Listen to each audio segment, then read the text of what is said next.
I am pleased to introduce Charlie Lovett.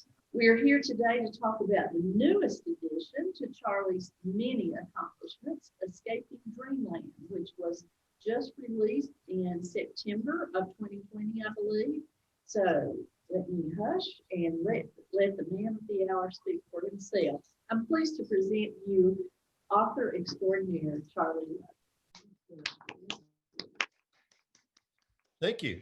So hopefully you can see me on your screen now. I'm trying to, we're still all learning how Zoom works and what the best way to do it is, but I tried to make myself larger and yourselves smaller so that at least while I'm talking, you'll be able to see me. So Escaping Dreamland, really what I want to do is just talk for a few minutes about how this book came to be and some of the stories that I encountered along the way.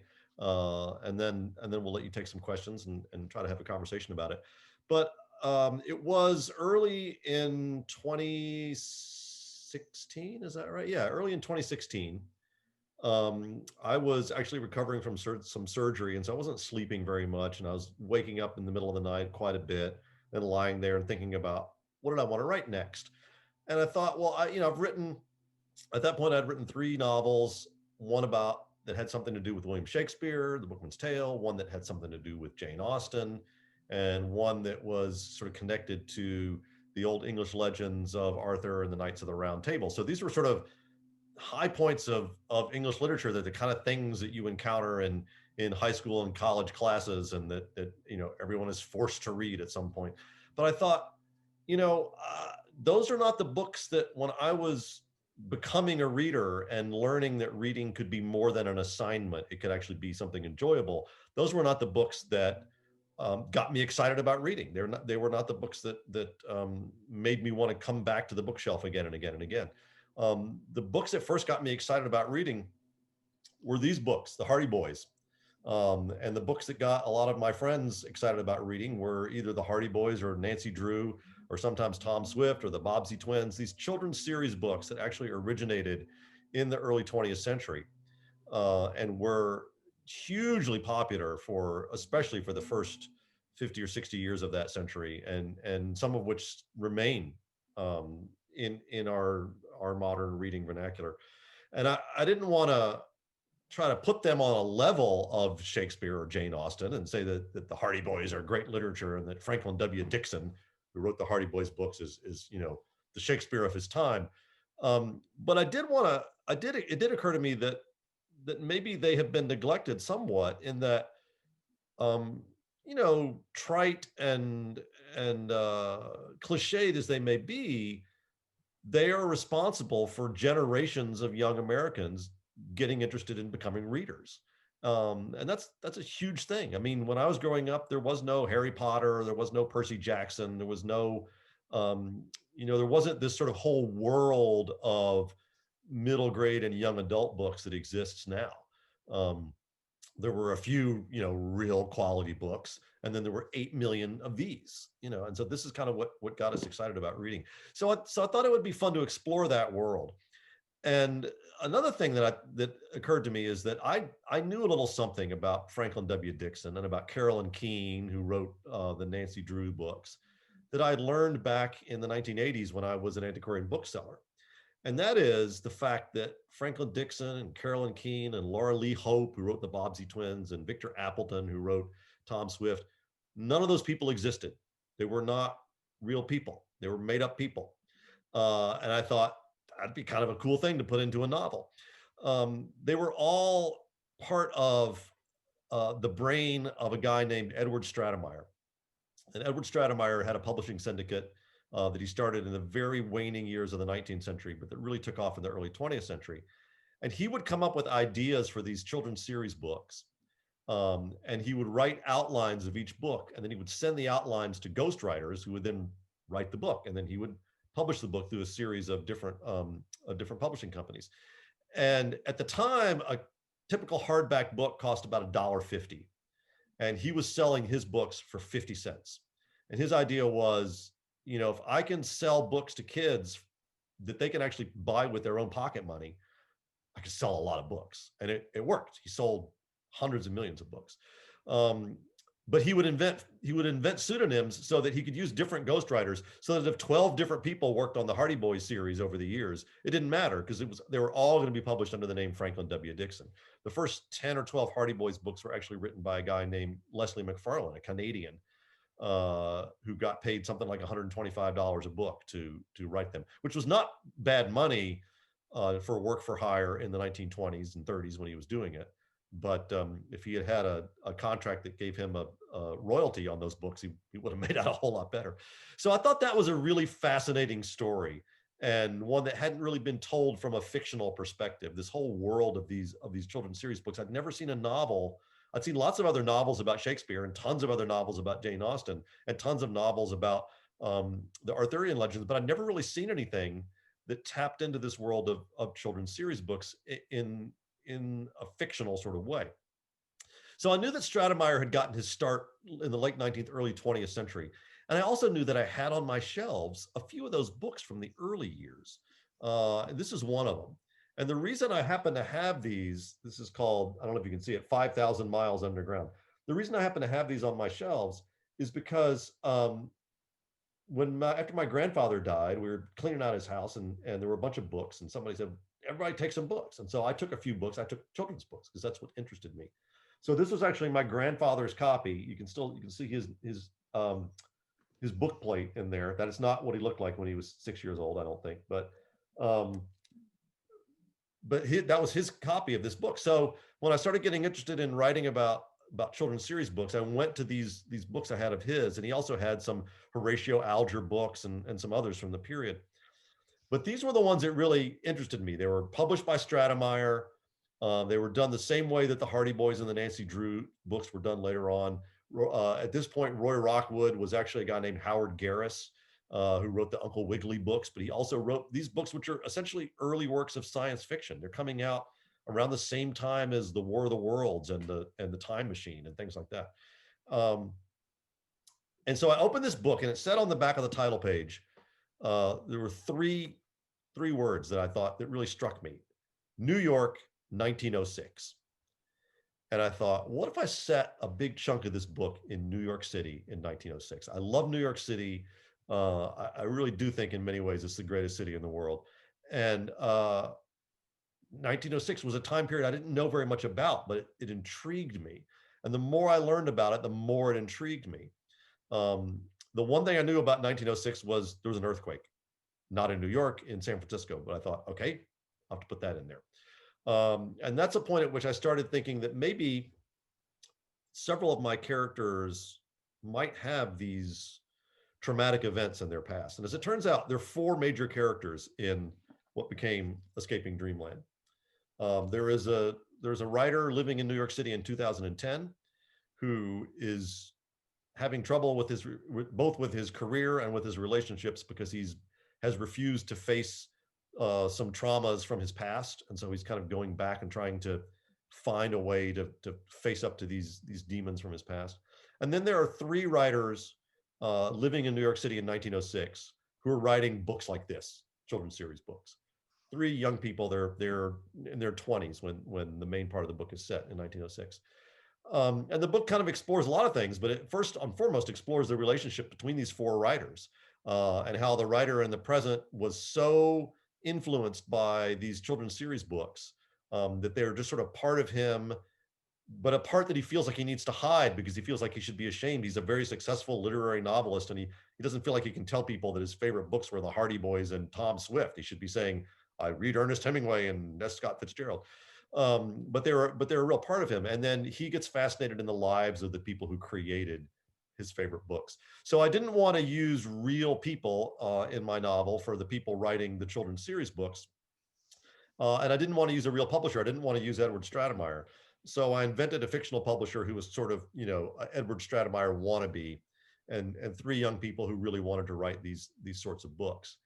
And in the end, I did give them all traumatic events in their past. And one of the things, it's funny how a book means different things to you at different times. I'm sure we've all had the experience of reading a book, in high school or in college and having one experience of it, and then coming back to it 10 or 20 or 30 or 40 years later and having a very different experience of that book. And to me, Escaping Dreamland has evolved in an interesting way, even since I finished it. I mean, on a personal level, there are two characters in Escaping Dreamland who lose their fathers during the course, well, maybe three who lose their fathers during the course of the book, or whose the death of their father is mentioned in the book. And my father passed away in February. After the book was written, after it was printed, ready, pretty much ready to go. But that experience gave me a different view of my own book. But the real different view is the fact that um, while I was trying to write a book about identity, and I'm going to talk about identity in just a minute, I also wrote a book about four characters who had traumatic events in their past, which scarred them, and yet which in different ways they had to learn how to deal with. Um, I didn't know that this book was going to be published in the middle of a major traumatic event, in the middle of a worldwide pandemic. But in a way, it's almost, now I look at the book almost as an emotional roadmap for how we move on after this is all over. Um, and I said when I spoke at my father's funeral, his traumatic event in his past was the death of his first wife at age 29, my mother, when I was 2 years old. And I learned about how you deal with those events by watching my father over a period of 55 years, while that event was always a part of him, but never kept him from moving forward with his life, never defined him in such a way that was constraining. um, the grief was never there, it was never gone, but um, it never kept him from living a full and happy life. And I think that in some ways that is the lesson of Escaping Dreamland, that I didn't know was there until I started to reread the book in the context of a global pandemic. So it fascinates me how even your own work can take on different meaning in different contexts. But one of the things I was writing about was the notion of identity. And we have four people who are struggling with their identities in one way or another. Robert, the contemporary character, perhaps has the greatest personal struggle, but maybe not the greatest societal struggle, and that the part of his identity that he's ashamed of sharing in public is just that he loves these, you know, not very well written children's series books. But the three characters in the past are all dealing with various different types of identity issues. Magda Herzenberger is a German immigrant. She came to the United States at the age of 2, but wants more than anything to be an American, and struggles with, first of all, being a single woman trying to be independent and successful in 1906 in the United States, but also struggles with her own relationship with her her German past, and wanting to be an American, and thinking that to be an American she needs to leave all that behind. Then we have Thomas de Peister, who is the son of great wealth, lives in a big mansion on Fifth Avenue. His father wants him to go to Princeton and take over the bank and follow in his father's footsteps, and that's not what Thomas wants. He likes to write. He is fascinated by journalism, and he's especially fascinated by the other end of New York society, by the bootblacks and the newsboys and the people who are living on the streets. And he really likes nothing more than to put on grungy clothes and to go downtown into the seediest corners of New York and see what's going on. So he's literally disguising his identity almost every day. And then you have Eugene Pinckney, who's a brilliant young scientist, works for Nikola Tesla, but spends his evenings at what were called at the time the ferry resorts on the Bowery in the Village in New York City. Today we would call Gene a gay man. They didn't have that language back then. So he's struggling with his identity in a different way. And so that whole notion of identity gave me so many opportunities to explore the time period, because there were so many interesting people who had varying levels of modifying their identity to fit into societal norms in one way or another. And Magda, for instance, it turns out she goes by 5 different names. So she goes by Magdalena Herzenberger is her birth name. She shortens it to Magda when she's just trying to be like a little bit more hip, you know. Then when she tries to sort of leave her German identity behind after her big traumatic event, which I'd be happy to talk about later if you want to ask questions about it, but her big traumatic event was the greatest single loss of life in New York City prior to 9/11. And I bet nobody who hasn't read my book has ever heard about it. I had never heard about it. She changes her name to Mary Stone in an attempt to become more American. Then, in an attempt to sort of enter into a man's world into which she is not allowed, she disguises herself as a man and changes her name to Marcus Stone. And then when she writes her book, she uses the pseudonym Dexter Cornwall. So she actually ends up having 5 different names. And I think that's a good example of how the layers of identity kind of work in this book. So the last thing I want to talk about before I open it up for questions is kind of a little bit about how the research process worked, but more than how the process works, some of the things that I discovered and some of the delights that you have when you are working on a historical novel. One of the things I found again and again, and it was especially true with this book, is that when I'm in a historical period and I want a character to have a certain experience that brings out a certain part of the character, but I want that experience to be something that really happened in history.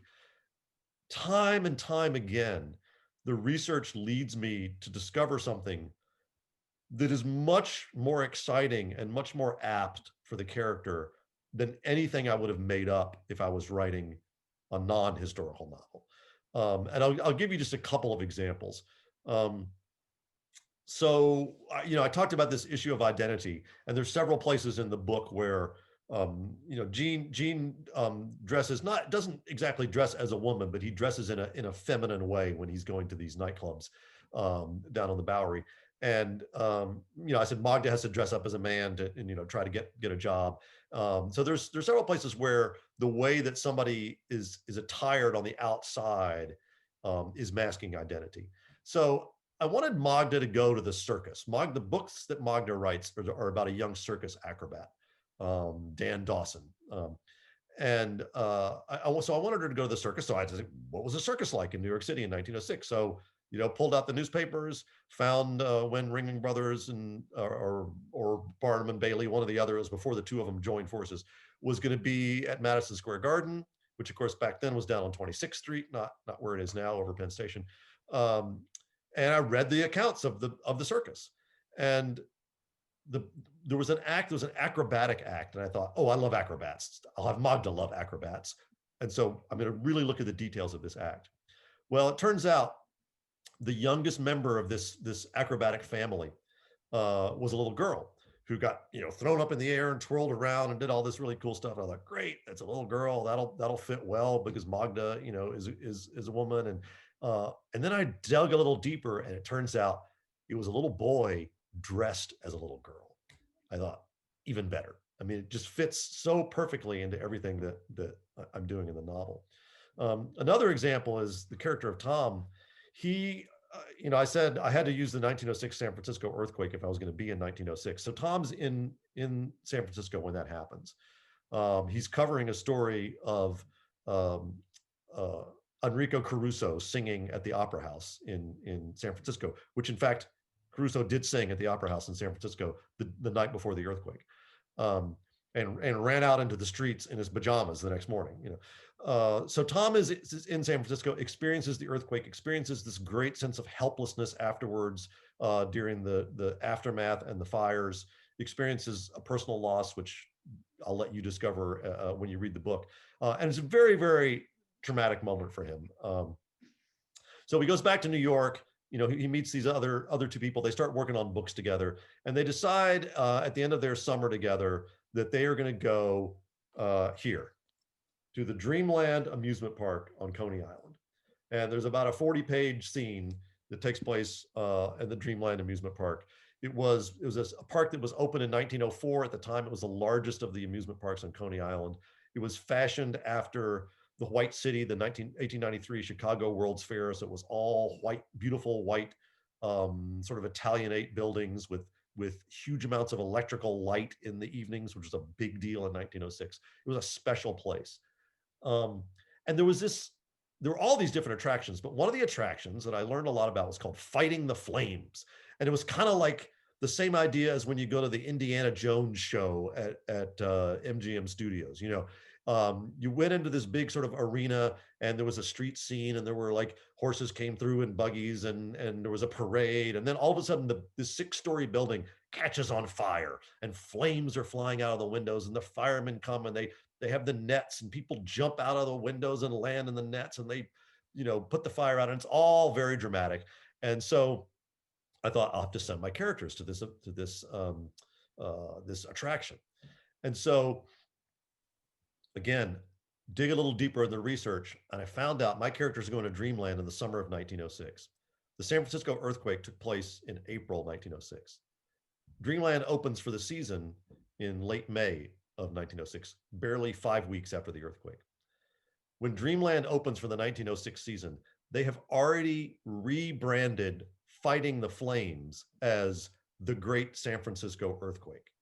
And now it's a whole show about San Francisco. And you go in there and it looks like San Francisco, and buildings fall down and all, Well, the opportunity as a novelist to take a character who's had this traumatic experience in literally an earth-shaking moment, and then force him to relive it in the form of an entertainment, like that just opened up so many emotional possibilities. I never in a million years would have made that up. But the research led me to it.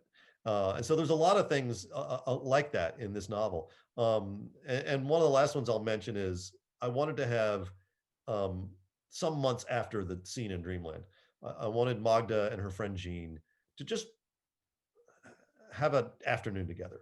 And it's November or December, and I thought, I wonder, do they have like, could they walk along? Like if I'm in New York in December, I walk along Fifth Avenue and I look at all the department store windows with all the really cool window displays. I wonder if they had that in 1906.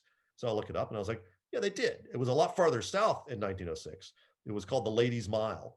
But there were these big department stores, and a lot of them had displays in the windows for Christmas. So I started to research that. And lo and behold, there was a department store in Manhattan that had, for their 1906 window display, an entire panorama of Coney Island, including a whole window that was filled with a miniature reproduction of Dreamland. Again, I never would have made that up in a million years, but to have these characters have the pivotal scene in the whole novel takes place at Dreamland, and then to have them be able to go just going for a walk, and then there it is laid out in front of them in miniature. It's just another great example of the things you discover when you're researching a novel. The traumatic event that happens to Magda is another one. So I there's a million things I could talk about with this novel, because there's so much history in it, and so many points of connection, I think. But I'd love to hear, if I'm gonna try to see if I can make sure that I don't have people muted. I don't think I have people muted. I would love to hear your questions. You can either just ask them if you're unmuted, or because we don't have too many people logged on right now, or you can put them into the chat screen down at the bottom of your screen. There's a little thing that says chat. If you'd rather just type in a question, you can do that as well, and I will try to keep an eye on the chat box. And I know some of you may have read some of it already. Some of you may have not. Just a bit of housekeeping. I think, Ginger, you guys have copies for sale in Sparta. Is that right? We do. We have copies for sale at Touch of Grace. And Tanya you can even call her in advance, and she'll take your credit card number and have it ready for you to pick up. And I've got little book plates that are based on one of the cool things I came across in my research is sometimes eBay is irresistible to me. So I found on eBay, this is kind of in a piece of plastic, so I'll try to hold it so you can see it. Oh. This is a ticket for the Iron Steamboat Company, which was the boat that Magda and her friends took to Dreamland, and admission to Dreamland for the 1906 season. So we took this little bit of artwork that says Iron Steamboat Company, and we made a book plate. So if you would like, since I can't come to a book signing right now, if you'd like a signed book plate, you can just get in touch with me through my website and send me, I'll give you my address. You can send me a self-addressed stamped envelope, and I can send you a signed book plate to put in front of the book. If there's anybody listening from Winston-Salem, there are signed copies available at Bookmarks. And if anybody's listening from anywhere else, just buy it from your local bookstore. So let's see. Do we have some questions out there, either from the moderator? I know we have a moderator there at the library. We have a few people there at the Alleghany County Library, which I've enjoyed visiting in the past. So what questions can I answer for you? Or from Ginger? One question I had wondered about myself, which you sort of answered about this particular book, is I had wondered, do you start with the idea of a type of book or topic that the historical aspect of the writing process first, and then develop the story around it, or is it the other way around? You start with the adventure of the characters in mind, and then find the literary connection. Which comes first? Yeah, that's a great question, and it's the answer is all of it comes first. I mean, it's so for me, I don't want to get too far in until I know my characters. So in the case of this novel, I mean, in the case of The Bookman's Tale, I literally wrote the first scene, and the first scene told me who my main character was, and then I could work with him from there. In the case of this novel, the first character that I got to know was Magda, and I think Magda is my favorite character, and it may be because she was the first character I got to know. And the reason I got to know her was from the historical research. So I told you I decided, okay, I'm going to use the San Francisco earthquake, and I got this idea that what are the other big historical events that were around that time? I started reading books about New York, and it came across this major historical event that I'd never heard about, and that was the General Slocum disaster.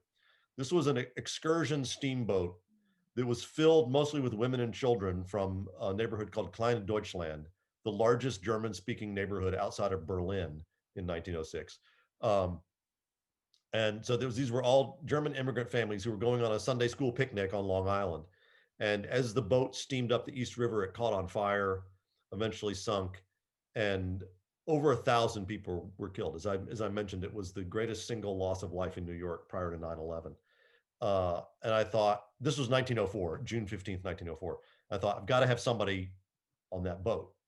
And so that person was Magda. And so then the question immediately became, why is she there? Well, she's a German immigrant if she's on that boat. So that defined a big part of who Magda was.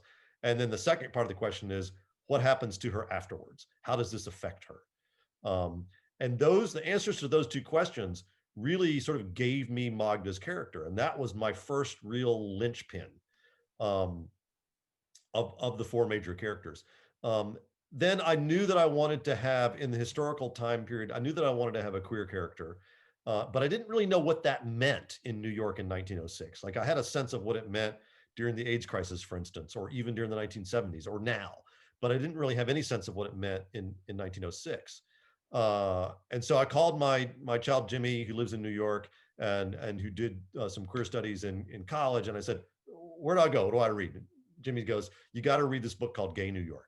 So I got this book and I read the first 3 or 4 chapters, which covered sort of 1890 to 1915 or so, over and over and over and over again to try to understand. And Jean's character emerged out of that research. So a lot of times you start the research, you let the characters emerge out of that, and then the story comes. And for me, I think this was especially true in this book because it is probably more of a character study than any other book that I've written. Yes, there is a mystery. Yes, there is a story. Yes, there is a plot, but those things are maybe slightly less important in this book than in some of the other books that I've written. And the depth of the characters maybe is a little bit more important. And I guess the best way to illustrate that is that the last thing that happens in the book, the last few sentences of the book are not, dun, dun, dun, here's the answer to the question you've been waiting for 300 pages. The way the end of the book was sculpted was kind of interesting because as I was working through draft after draft after draft after draft, there was this one sentence that every time I got to it was about 40 pages from the end of the book. Every time I got to it, it affected me emotionally. It wasn't a big plot twist. It wasn't a big surprise. It just affected me emotionally. And finally, I realized, I was like, that's the way I want my readers to feel when they close the book and put it down. That's the emotional place where I want them to be. And so that became the final sentence of the book. And then the final few paragraphs were kind of crafted to lead up to that sentence in a way.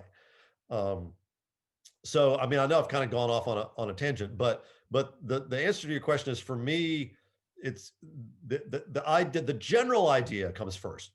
Let's write a book about children's series books. Then the broad research happens. What are some, what's a time period, and like, okay, what are the big things that happened? And then out of that, I start to develop the characters. And then from the characters comes the story and the more detailed research, the things like, what were the rides at Dreamland, or who did Magda see at the circus? That kind of research comes more during the process of writing the book. I hope that kind of answers your question a little bit. It wandered a bit, but yeah. So there's no magic formula. It's a little bit different every time. Yeah, I think Ginger had a question. I have a question. Can you hear me? Yeah. So I look at Magda and Tom and Jean, and the note that I made was imposters, because they seemed to feel guilty about being somebody different. And nowadays, it's like you do it on purpose. You do it on, and you tell everybody that you're getting a haircut and you're moving to Phoenix, and you're going to lose 20 pounds and get a new job, and be proud of it. But it seemed like they felt so guilty about having a separate life. Yeah, and I think that, one of the reasons that I find it interesting to write in two different time periods is you get to explore the way things have changed and the way things have not changed. And yeah, I think absolutely, if Tom and Magda and Jean had lived in 2010 or in 2020, their lives emotionally would have played out very differently. They would have, first of all, been able to be more honest with each other. Yeah.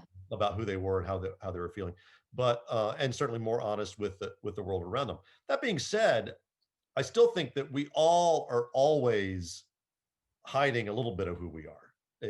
We all, I know, of course, now we don't go into social situations anymore, but you walk into church and you act one way, you walk into a bar, you act in one way, you interact with your children, you act one way, you interact with your parents, you act one way.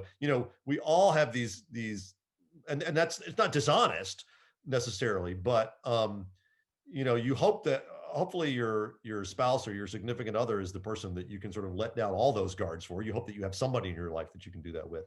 But it is, I think, very indicative of the difference in the time. And also, to me, it was really interesting, especially with the character of Jean, to see how some of my misconceptions, I thought, well, if you're a gay man in New York in 1906, you must have to just completely hide that totally. No. Well, the fact of the matter is, in some ways, it was easier to be queer in New York in 1906 than it was in 1956.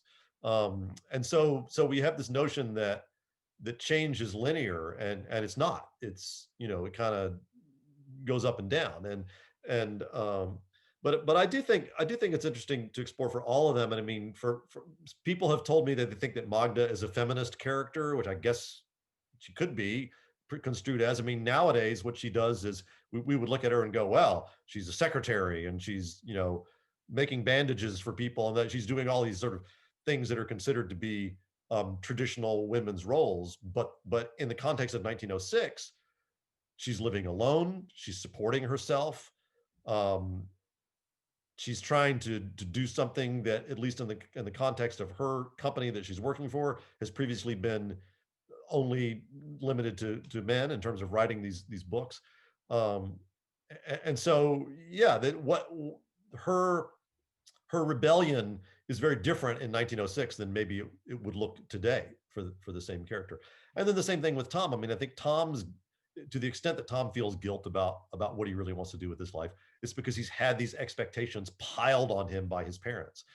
And there's certainly plenty of people in 2020 who have had expectations piled on them by their parents that are contrary to the way that they want to live their lives. So yeah, I think that's definitely one of the things that the book explores, and with Robert too, that that I like to explore things that are both changing and universal. So I think on the one hand, attitudes have changed a lot since 1906. It's much easier for instance, for a young woman to be independent. It's much easier for somebody to say, "No, I'm not going to follow the path that everybody else in my family has followed. I'm gonna do something different." But on the other hand, we all still have parts of ourselves that we are not always 100% honest about with the people around us and even with ourselves. I mean, I think all of these characters at one point or another are hiding things from themselves too. They're in denial about different parts of their character. And I think that's something that's universal and that's human. I don't think it's wrong or evil or we have to stop doing that. It's just who we are, and it's adapting to. I mean, I think of the Woody Allen film Zelig, where he's constantly adapting to the different to the people around him, and we all do that to a certain extent. The first time my wife heard me on the phone with a plumber in Ashe County, she was like, "Why are you talking like that?" And it didn't even register to me that I was talking any differently from the way I normally talk. But suddenly I was talking like the way I talked to people when I was growing up in Ashe County. That's just the way we talked. We weren't self-conscious about it. We weren't trying to imitate people. It's just when we were around other people, we behave slightly differently. So I think that's a universal, but I think it's also interesting to see how things have changed over, a century plus 14 years. And we do see Magda and Jean and Tom a little bit later than that. So I think the last time we see Magda quite a bit later. But it fascinates me to explore that because the more things change, the more they stay the same to a certain extent. So I think our society changes, our attitudes change, but our human nature is always human nature, and that I find a nice way to tie characters in different time periods together.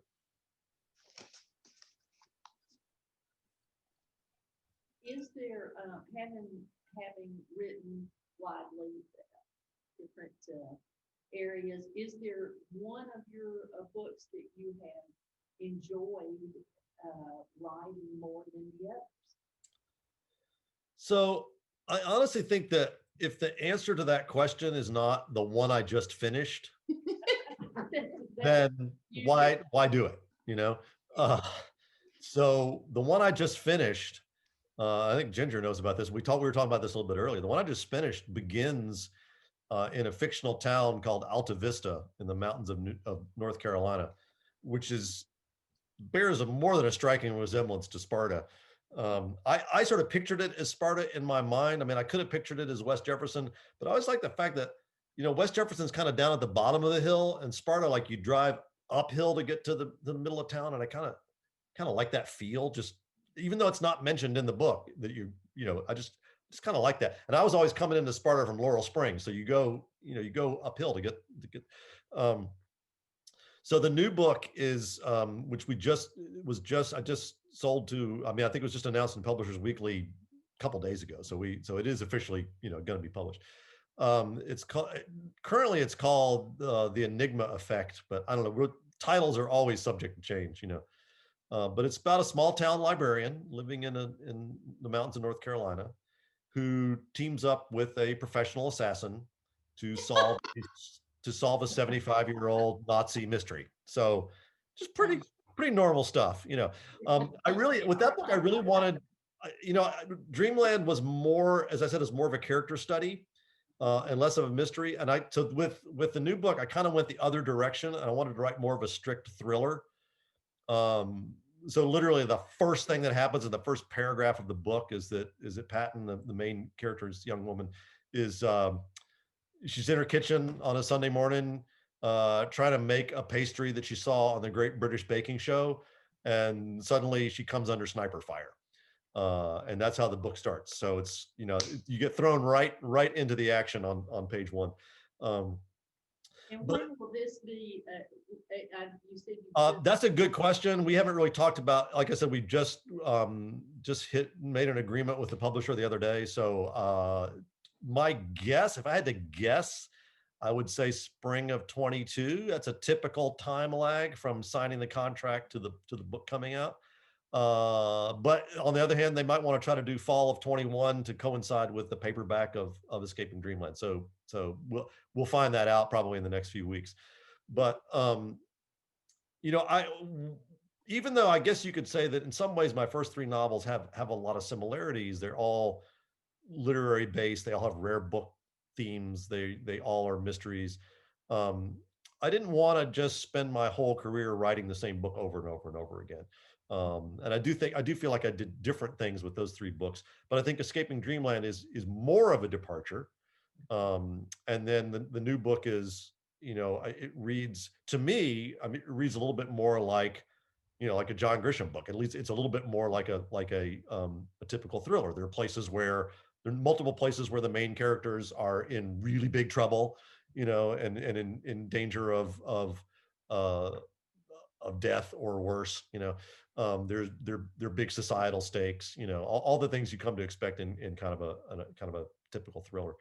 Um, Chase scenes, all that kind of stuff. So that was, I mean, it was really fun to write, and when I finally got a draft that my agent and I were both happy with, but we still weren't quite ready to send it out, was about the time that COVID hit, and the weather here in Winston Salem was pretty nice in the spring, and we really kind of rediscovered our back porch because anytime if we wanted to have a visitor, we wanted to be outdoors, and so if it was too hot to be outside, we'd sit on the back porch. But my wife and I spent a lot of April on the back porch. And so I read I read at least two books to her out there of mine. So I read her that manuscript because she's a really good editor and critic. And as far as like, because the question was, what book was the most fun to write? One of the most fun things I've ever done as a writer is sit on the back porch and read a manuscript to my wife. I've always just handed it to her and let her read it before, but she loves audiobooks. And so it was like, and I like reading aloud, and I find that reading aloud is a really helpful way to find things that aren't working in a book. Uh, and so it was my wheelhouse. I loved it. We had the best time. We would read for, 45 minutes or an hour every day. And when we got to the end, she's like, "Well, I really like the book, but the last 20 pages, she had a thought about how to not wildly edit, but rewrite the last 20 pages or so." And she was spot on. She was so right and made it so much better. So that was that in terms of fun, that's one of the most fun things I've ever had. In terms of the research, really the research for Escaping Dreamland was probably the most fun research I've ever done. This was the first time that I was ever really able to bring to bear a lot of the new digital tools we have in research, and especially digitized newspaper archives. So much of the research in Escaping Dreamland depended on contemporary newspapers. I didn't want to read about, I didn't want to read a scholarly book about 1906 New York that was written, in 1990. I didn't want to see that time period through the eyes of a historian. I wanted to see it through the eyes of the people who lived in 1906. And the easiest way for me to do that was to read the newspapers. And that's where I found out, you heard some of the things that I found out. So many of those things came directly from newspapers. I also loved the advertisements. I think you can learn so much about a time period by looking at advertisements. And so that was really fun. It was so much fun to say, okay, I want Magda to go to a concert. Where does she go? It's like, oh, Carnegie Hall was there. Okay, I'll send her to Carnegie Hall because people can kind of like relate to that. Who is at Carnegie? This is November 1906. Let's look at the advertisements for Carnegie Hall. Oh, look, Camille Saint-Saëns is going to be playing Beethoven at Carnegie Hall. That's who we're going to go because people have actually heard. And there were just so many things like that. So I would say for the research, this was actually more fun than any book I've ever researched. Part of it was that I love New York, and it was really fun to explore the past of that city and the way that there are a lot of places in the book where you have a character in a certain place in New York in 1906, and then later on or before that you see a character in that same place in 2010, and you can see what has changed and what hasn't changed about the city. It's kind of like what we talked about with Ginger's question about what's changed with attitudes, but it's fascinating to me to see, that there are buildings that are still there, and then there's a lot of stuff that's not there. So you can walk around New York City and see little, blips of that time period, but some of the most impressive buildings, like the original, the what was, I guess, the second Madison Square Garden, is long gone and long forgotten. Again, I got way off the topic, but as far as fun, researching this book was a lot of fun. Yeah, Ginger I has have a question.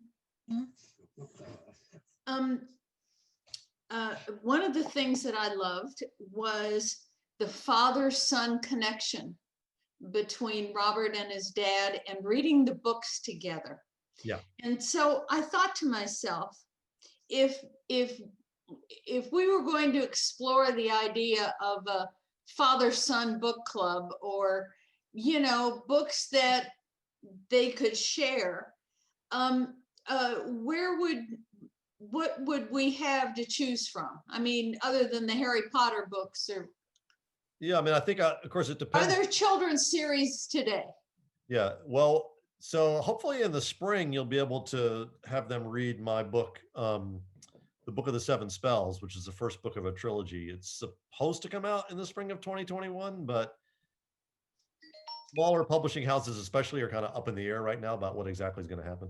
I've written the first two books of that trilogy. So, and those are a book that I wrote very much without thinking I'm writing a book for young boys or I'm writing a book for young girls. I was writing a book for young people.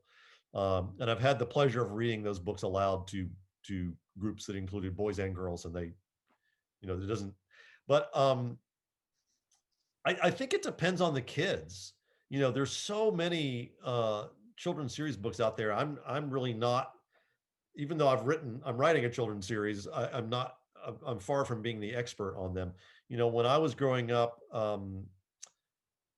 we didn't, I certainly don't remember my dad reading out aloud to me. He was busy, I mean, for the some of the formative years of my childhood, he was a single father with 3 small children in the 1960s and a full-time job, and that was like, but I do remember my parents handing me books and saying, you might want to read this.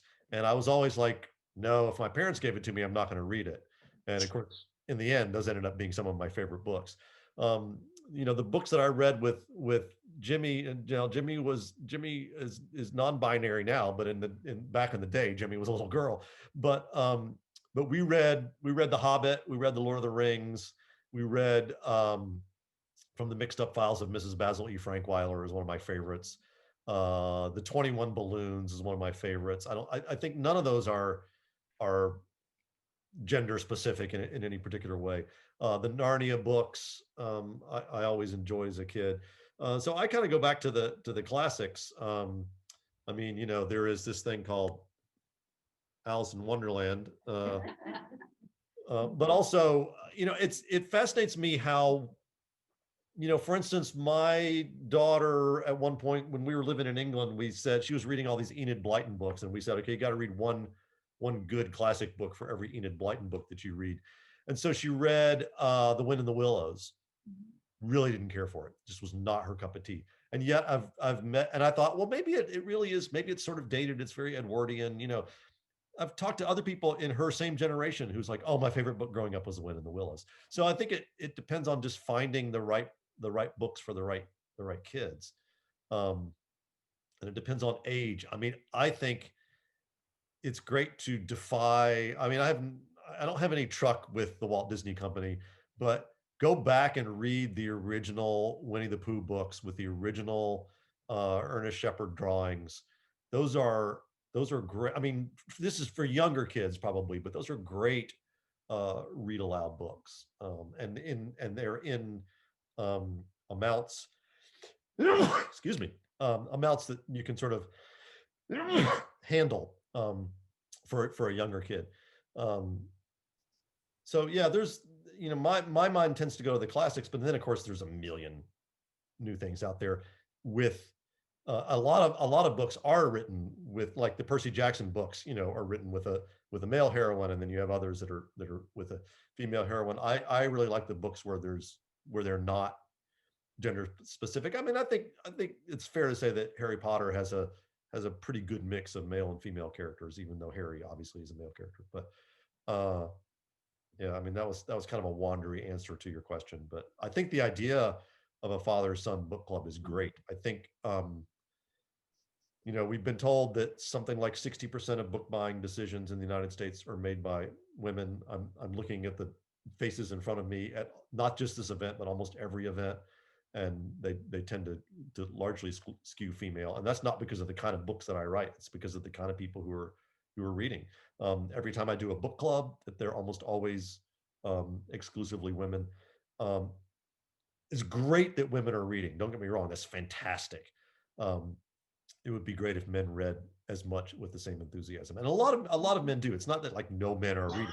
If you'll excuse me just a minute, I'm gonna go get a tissue because I just had all those sneezes.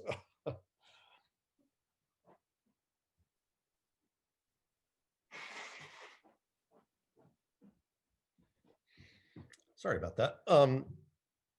But we have at Bookmarks, we have, I don't even know how many different book clubs we have. We have some book clubs that are by genre. There's like a romance book club. We have an LGBT book club. We have, one that's sort of more geared towards literary fiction. And there's probably others that I'm not thinking of right now. And I think I think one of the things that these kind of programs, the podcast that I do, which is called Inside the Writer's Studio. If you like this kind of thing, please tune into my podcast. I think there are ways that we can, as adults, learn how do you talk about books and literature. Um, I'm not convinced that we got taught to do that in school. We got taught how to write about books and literature, but usually they were like, here's the book. Okay, write an essay about this, write a paper about that. Um, or the teacher would tell you what you were supposed to think about it. But as adults, I think it's a very useful thing to know how to discuss what we've read in a way that goes beyond just saying I liked this or I didn't like it. And I think book clubs can be a useful tool in that. A lot of times I go to invite me to your book club. I'll come. We'll do it like this. But if you do that, be really honest. As an author, when I go to visit book clubs, usually what happens is people all go, "I loved the book. Now talk to us." I'm like, no, no, no. You need to say to me, "I had a real problem with this. Why did you do that?" Or, "I really like this. How did you do that?" Um, so I think these are all ways for us to learn how to talk about books. It's something I don't think I learned how to talk about writing until I got my MFA, and a lot of my MFA program was sort of focused on that. But how do you talk about this? And yes, how do you write? But also then how do you talk about it with other people? Because that's how you learn to be a better writer. That's how you learn what your readers are thinking. That's how I learn what to do next because I try to listen to you. So if we all are better at talking about it, and the best way to do it is just to practice. I have one question for you. If we were to visit your table on your back porch where you and your wife read, or maybe your bedside table or your study, what books would we find that you are reading personally right now? So right now, so I read a lot of books because of my podcast. So because I do 2 episodes a month, and if at all possible, I like to read the whole book before I interview the author. I can't always get through the whole book. Um, but as an author, I've been in a lot of interviews where I know the person didn't read anything other than the press release. And so I to have a 45-minute discussion, you need to read a pretty good chunk of the book. You're not going to talk about the ending, obviously.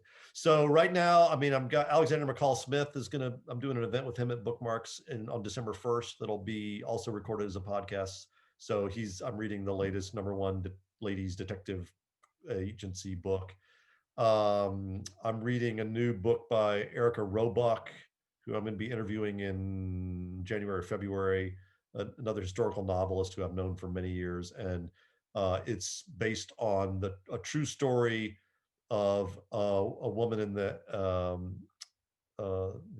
SOS, the special operations services. It's basically the British equivalent of the CIA during World War II.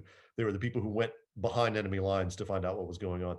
And this is a true story of a woman who was an amputee and still went into France undercover, working for the Allies. So I'm reading that. What else do I have on the table right now? Right now I'm trying to kind of set the podcast schedule for the next few months. I just got a pitch from a publisher yesterday about a book that's coming out in March that's set during and after the San Francisco earthquake. So I definitely want to interview that author because it's really fun to do it when there are points of connection with my own works. I just got done pretty recently reading Fiona Davis's The Lions of Fifth Avenue, because she was interviewing me, and her book is set in New York City in the early 20th century. It's a mystery set largely in the New York Public Library. So obviously we were going to get along, So those are some of the things, mostly novels, but not exclusively. I do interview some nonfiction writers. And then, beyond what I read for the podcast, it's what am I researching? Right now, I'm in between projects. I don't have any fiction or nonfiction. I've got like 4 books under contract. I've got 2 Lewis Carroll books coming out in the next 12 months. And then I just signed a contract for a new novel. And then I've got, the children's series books that I'm working on. So I've kind of got like a lot of manuscripts out there that are done and are waiting to be kind of at the editing level. And so I'm not starting into a new project right now. So I'm not doing reading for background research like I sometimes do. At the beginning of COVID, I just sat down and reread a bunch of books that I love. I reread a bunch of Eric Kraft. Like not a lot of people have heard of him, but he's a great sort of historical / comic. He has the same main character through many different novels. It's set in a sort of fictional Long Island town, and I reread some John Irving. So because I had this thought, it's like, oh, we're on lockdown. I got nothing to do. I can sit around and read until this is over a month from now. And then pretty soon it became evident. It's like, no, Charlie, you gotta go on with your life. You can't just stop everything and read 24 hours a day. So that's sort of a little bit of a view into my reading life. Thank you. I think we may have time for, I'm not sure what your time schedule is, but I certainly have time for 1 or 2 more questions if we do have 1 or 2 more questions.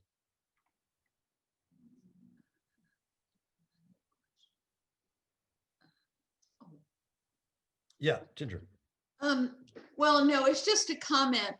I must say that after reading your book, it makes me want to find 2 other people to sit down with in a cafe and say, let's write a book together. I mean, I loved the fact that each of the characters had something to contribute to the other guy. It's like, oh yeah, I know how to do that. This is how you do it. And so he would share technical things or ideas with the whole group. And I thought, what a fun way to just get together, have that accountability, and write something. I think you really hit the nail on the head when it comes to how to write a novel. And that is, each of the characters has something to contribute. I mean, that's like a phrase that should probably be above the computer screen of every novelist, and every playwright. I mean, I think I really learned that lesson working as a children's playwright, because kids know when you say to a kid, okay, her part, she's playing the role of Cinderella and you're playing the role of the bush. Kids know whether their character really has something to contribute to the story or not. So very quickly I learned that I had to write plays where every single character had something to contribute. That the story would be somehow less or incomplete if you took any one character away. And I think that's the same for novels. I think we see through that facade of a character that's just been shoved in there to fill space. As readers, we can see through that very quickly. And so I feel like a book like Escaping Dreamland, I feel like, oh, there's all these places and all these characters but when you start thinking about like how many characters are really like the real characters in the book, the people who like have lines and appear on stage, it's not that many people. I mean, where there's four main characters, then we have Robert's family when he's a child, and we have his girlfriend Rebecca, and then in the past, we learn a little bit about the families of each of the three main characters, but it's not really their families who are the people who are developing them. And like with Gene, it's the other people at the resorts that he goes to, and it's his friendship with Stanford White, who was a real historical character. And so, yeah, I think that's really important, that every character has something to contribute. Every character helps to form another character in some way. I mean, Gene, again, is a good example. He's almost feels like a blank slate at the beginning of the novel, and then he meets these people who help him discover who he is, in really radically different ways. Whether it's Nikola Tesla, who I can't remember. I'm not sure that Tesla ever really appears on stage, or he's maybe like at a dinner party at one point, but so there are kind of two levels of characters in any novel. There are those who are sort of front and center, and they have the lines, and and there are those who are kind of in the background that maybe we don't even see, we just sort of hear about. But I feel like they all have to contribute something. I feel like if I put Enrico Caruso in the book because he was in San Francisco on the night before the earthquake and on the morning of the earthquake, I can't just put him there as a piece of window dressing to show that I did some research. Something needs to happen in the main character, in Tom, because of the presence of this other character. So I think when you said, you're just talking about the trio, but when you said they all need to have something to contribute, I think that's a good point. I'll say one other thing about this book before we finish, and that is, we were talking about fun earlier. And one of the most fun things I ever did in terms of being a writer, the actual writing part, not the research, was I wanted to create fictional children's series books that were written by these fictional characters. So each of the three characters writes a series of 3 books. And then the 3 heroes from those 3 books appear in what you would call a crossover series. They sort of invent this idea that they can take characters from different series and put them into the same book. I mean, since that, this has been done, like I think the Hardy Boys and Nancy Drew have worked together, at least on TV. But it would have been a new idea in 1906. And that series is called The Tremendous Trio. And it features Dan Dawson, who you've heard about before, who's the circus acrobat, Alice Gold, the girl inventor, and then who's the third one, Frank Fairfax, the boy reporter. And it was so much fun to try to come up with those 4 ideas for those 4 series, and in some cases, ideas for specific books in the series. And I did write some extra. I wrote the first couple of pages of the first Alice Gold book, where Alice almost gets run over by a bicycle in Central Park. And I wrote excerpts from the other books.